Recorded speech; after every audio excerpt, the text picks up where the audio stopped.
Warm greetings from Jersey City in New Jersey, USA. And on this show, who will help in the growth of our nation if the diaspora doesn't step on its plate? Have Kenyans living abroad been ignored? Not in terms of services, not even in terms of legislative representation. What do they expect from Kenyan leaders? And what do Kenyan leaders expect from them? There is something you can do seated here in America. Use your money wisely and use your money to influence and change our country. To contextualize this discussion, we train our cameras on ANC leader Musalia Mudavadi's recent visit to the US as Kenyan leaders scramble for the diaspora attention. With technology, you can get these Kenyans voting from where they are, and their vote can count. But first, here is our fact sheet. Kenyans in the diaspora are estimated to be 3 million, a community that the Kenya Vision 2030 recognizes as a major contributor to the growth of Kenya's economy. According to the Central Bank of Kenya, Kenyans in the diaspora sent home about 269.7 billion shillings in remittances in 2018, a 38% jump from 194.6 billion shillings in 2017. Despite the huge potential of the Kenyan diaspora, there are challenges hindering its contribution to national development.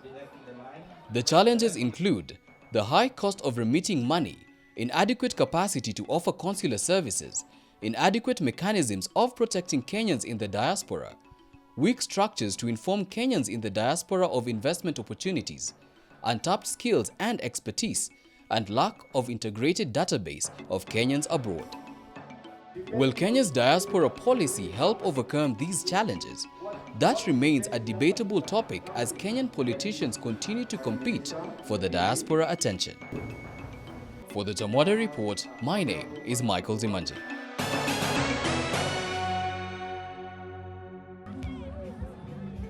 Big numbers, big diaspora potential indeed. And what Kenyans abroad keep demanding from their leaders is good governance, good service, not just abroad, but also back home.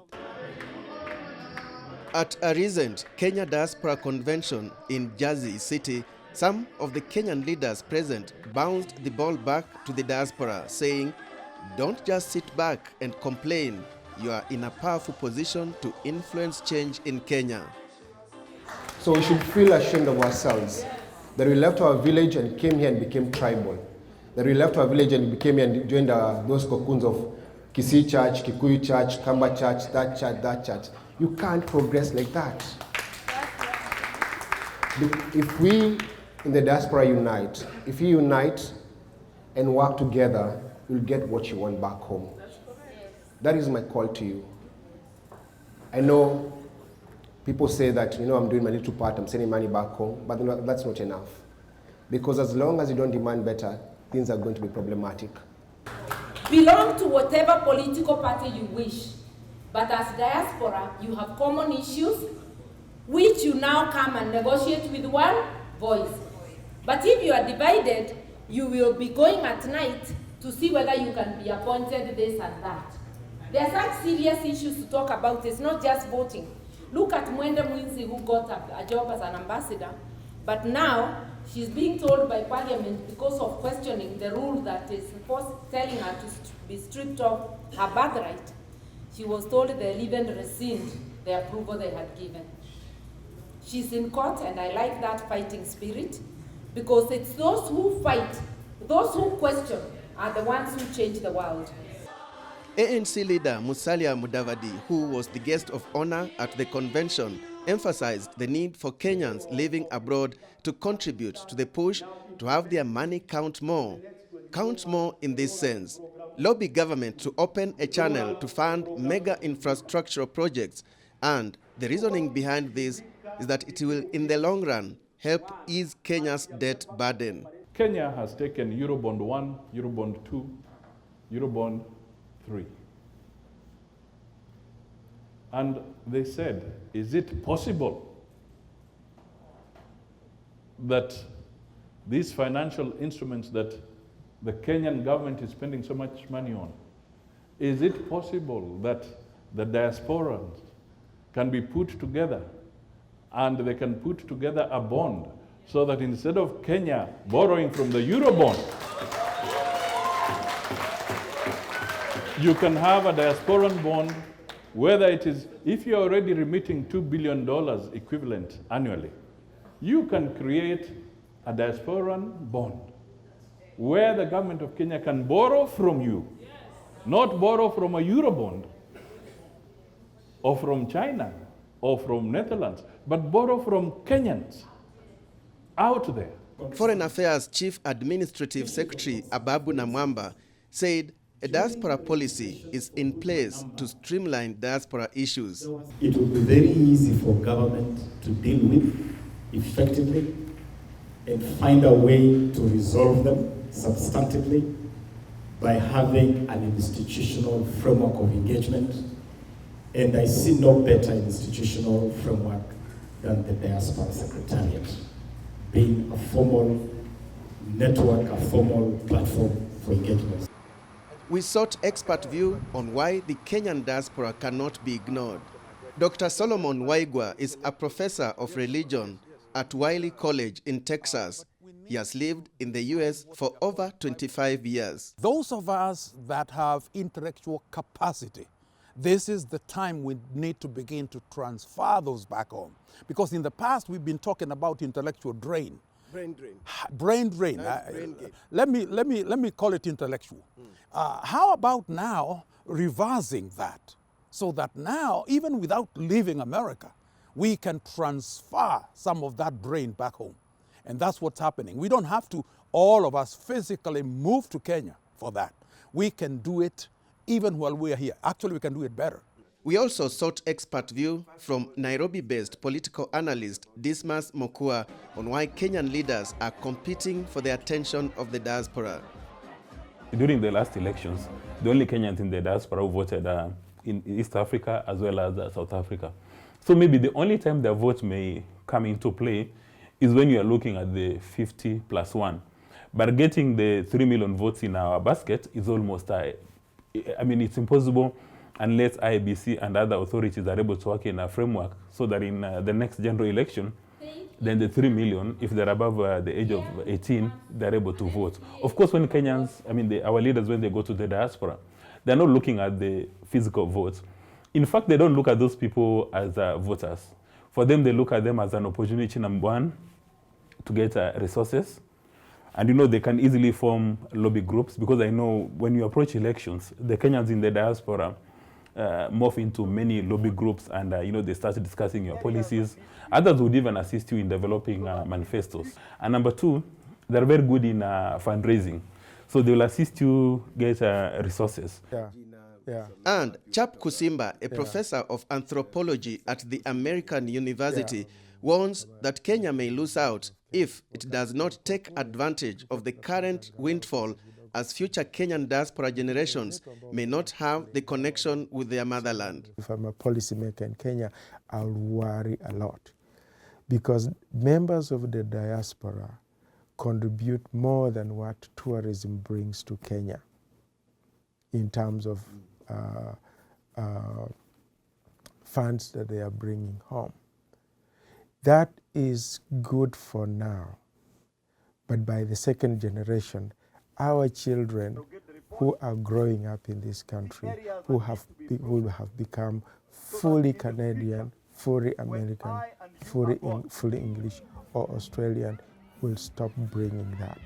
And that's when Kenya will begin to decline.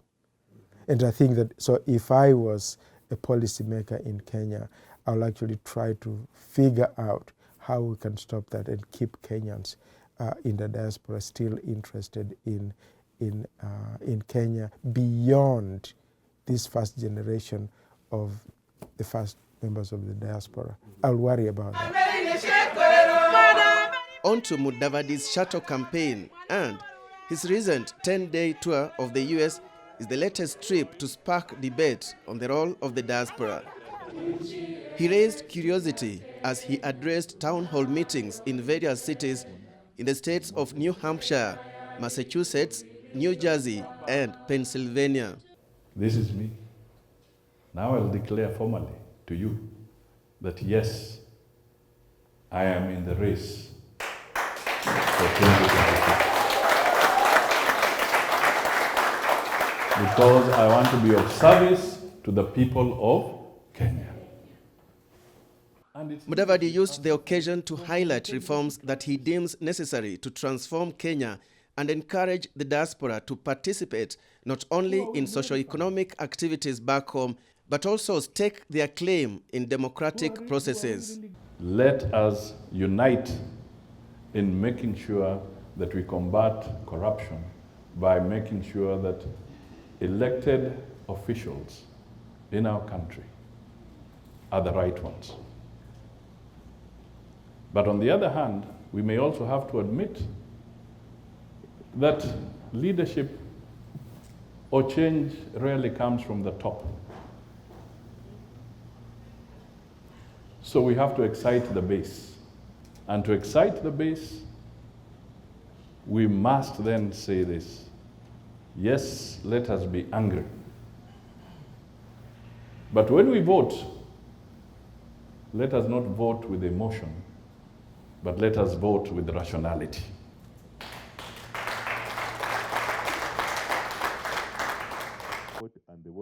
The issue of dual citizenship came up amid questions on why in Kenya having dual citizenship is an obstacle to public appointments. You are telling a Kenyan you cannot go and become an ambassador in South Korea, but you are telling us that you can give a high security institution, a parastatal in this country called Kenya, to a foreigner to come and head it, and you have not even told that foreigner to relinquish their own citizenship.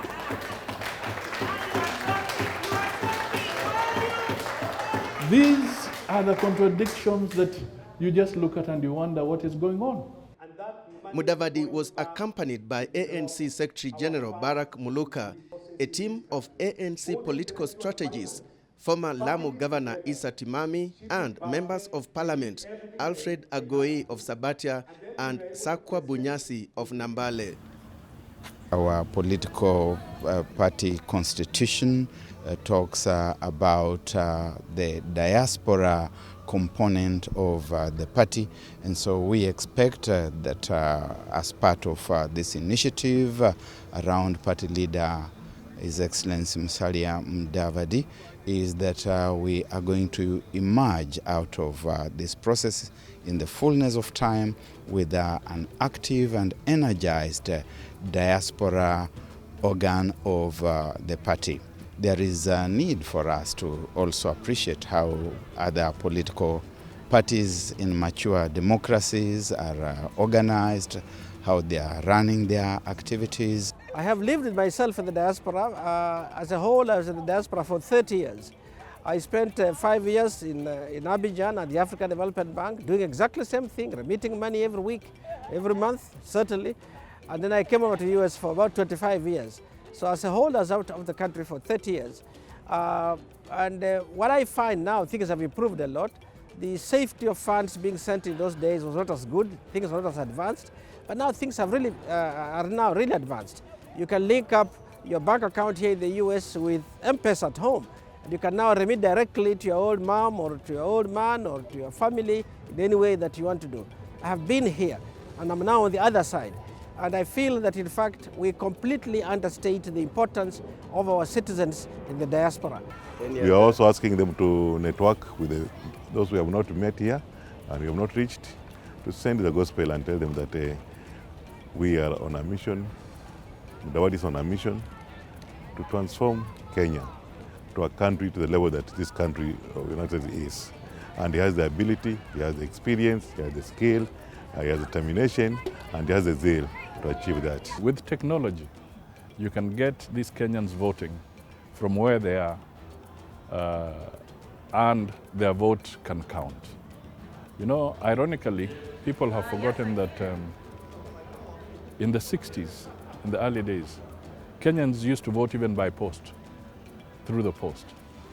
But then that was discontinued because of fraud. Up next, ANC leader Musalia Mudavadi's lobbying in Washington, D.C., the capital of the U.S. Welcome back. We are discussing the role of Kenyans living abroad in politics and national development as we train our cameras on ANC leader Musalia Mudavadi's recent visit to the United States of America.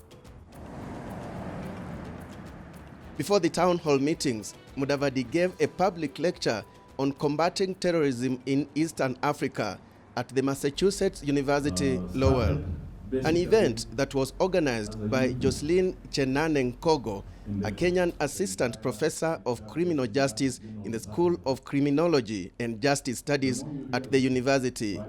Yet another indication of the influence of Kenyans abroad on global issues and policy making.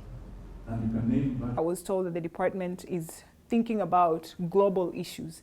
So this, to me, was one of the contributions that I could give to the department by making them hear what exactly is going on in Africa and especially in Kenya.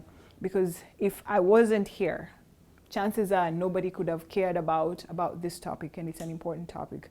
I believe that my department and my college also, from just the previous meetings today, they were really interested in spreading the word, raising awareness about what's happening in Africa and in East Africa, especially the Horn of Africa. So the outcome of this was that we raised more awareness. If you notice that a lot of the people that attended are actually students who are interested in doing studies with security studies and stuff. So they just needed somebody from there to speak to them about terrorism and to educate them. Dr. Nkogo organized the lecture in collaboration with Dr. Ari Paliga, Professor of Criminal Justice and Director of Graduate Program in Security Studies. Some of the issues have been addressed. It's still work in progress. I think what is most important is that we came up with a policy to counter violent extremism and terrorism. Issues like drug abuse, that is work in progress. The government is taking that seriously now, having seen the potential effect it can have on terrorism. The issue of historical injustices, we are still waiting for the report on that to be implemented. Kenya has had a bad history on matters of terrorism, all the way since 1975, and then intensifying to the more recent attacks. And we are likely to see more attacks even in future. We want the world to understand that if there's instability in any state, that is the garden that terrorism will grow from.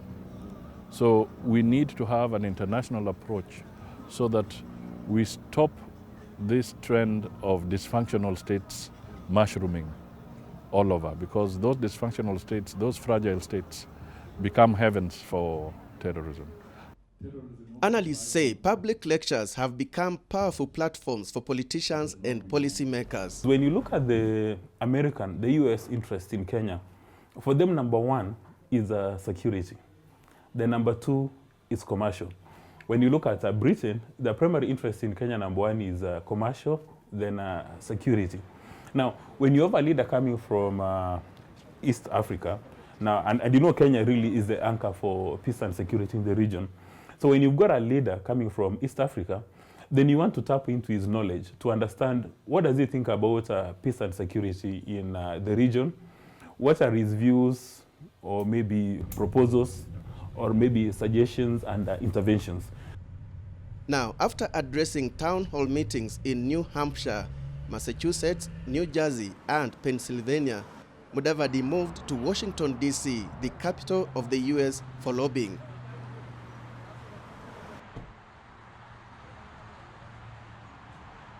One of the high-level meetings was a closed-door meeting at the Office of State with David Gilmore, the director of the Office of East African Affairs in the Office of State. For Musalia Mudavadi, a number of them view him as a serious presidential candidate for 2022 elections. So they are saying, if this gentleman becomes president, what will be his views or perspectives on peace and security in the region. The ANC party leader, who is also a former vice president and former deputy prime minister, also held talks with the president of the National Democratic Institute, Derek Michel. NDI works closely with political parties in capacity building aimed at promoting democracy. Later, a similar meeting was held at the International Republican Institute. Here again, there was a Kenyan connection, as the Institute's manager in charge of East and Horn of Africa, Kezia Waweru, is a Kenyan. In the US, you largely have two powerful political parties, the Democrats and the Republicans. And all of them have got their special purpose vehicles to assist them in spreading the messages across the world. So the IRI and the DNI, their purpose is to catalyze and promote democracy in Africa. So my understanding would be that the only reason why they wanted to meet with Musalia Mudavadi is to appreciate his views on democracy, and also to find out whether those institutions have been effective in Africa, and if they're facing any challenges, what would be the way forward. And you know, those organizations that they, in the course of doing business, again, they don't just meet with anybody. They meet with you after doing a very serious background search to find out whether your views would actually carry any weight, and to find out whether you've got experiences in the democratic making process. And on a light note, as we wind up this program, here are images of Mudavadi's tour at the Voice of America in Washington, D.C. He appeared on current affairs talk shows at the English to Africa division to talk about current political issues in Kenya. He was on Straight Talk Africa, hosted by veteran broadcaster Shaka Sali, Africa 54, hosted by Esther Githui Iwat, and Dunia Leo, hosted by BMJ Muridhi.